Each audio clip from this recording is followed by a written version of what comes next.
ओम नमो भगवते वासुदेवाय। प्राचीन समय की बात है। एक नगर में एक ब्राह्मण परिवार रहता था। वह परिवार अत्यंत धार्मिक और भगवान विष्णु का भक्त था। परिवार की गृहिणी प्रतिदिन प्रातःकाल उठकर स्नान करती, भगवान की पूजा करती और निर्धनों को भोजन कराती थी।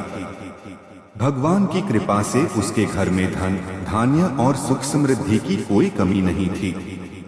समय बीतता गया। धीरे धीरे उस स्त्री के मन में अहंकार आने लगा। उसने पूजा पाठ और दान पुण्य कम कर दिया। जो साधु संत उसके घर आते, उन्हें भी वह सम्मान नहीं देती थी। भगवान बृहस्पति उसकी इस बदलती प्रवृत्ति को देख रहे थे। एक दिन भगवान बृहस्पति साधु का वेश धारण करके उसके द्वार पर पहुंचे। उन्होंने कहा, माता, कुछ भोजन मिल जाए तो बड़ी कृपा होगी। स्त्री ने क्रोधित होकर कहा, मेरे पास समय नहीं है, जाओ कहीं और जाओ। साधु ने मुस्कुराते हुए कहा, माता, यदि तुम चाहो तो मैं ऐसा उपाय बता सकता हूँ जिससे तुम्हें घर के कार्यों से छुटकारा मिल जाए। स्त्री ने उत्सुक होकर पूछा, बताओ महात्मा जी। साधु ने कहा, गुरुवार के दिन घर को लीपना पोतना, बाल धोना, नाखून काटना और पीले वस्त्रों का त्याग करना शुरू कर दो।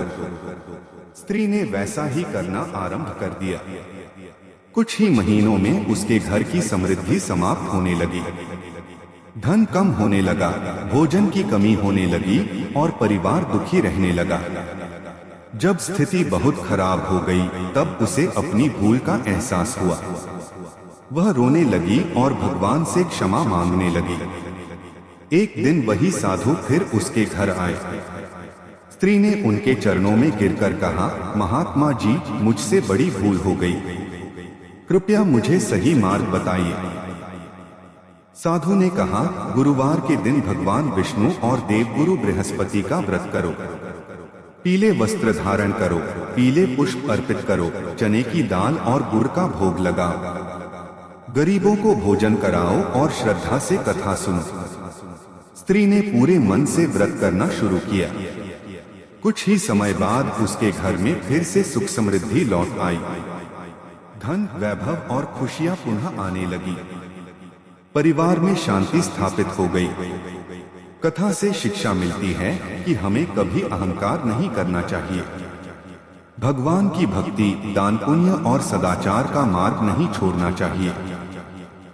जो व्यक्ति श्रद्धा और विश्वास के साथ गुरुवार का व्रत करता है, भगवान विष्णु और देवगुरु बृहस्पति उसकी मनोकामनाएं पूर्ण करते हैं।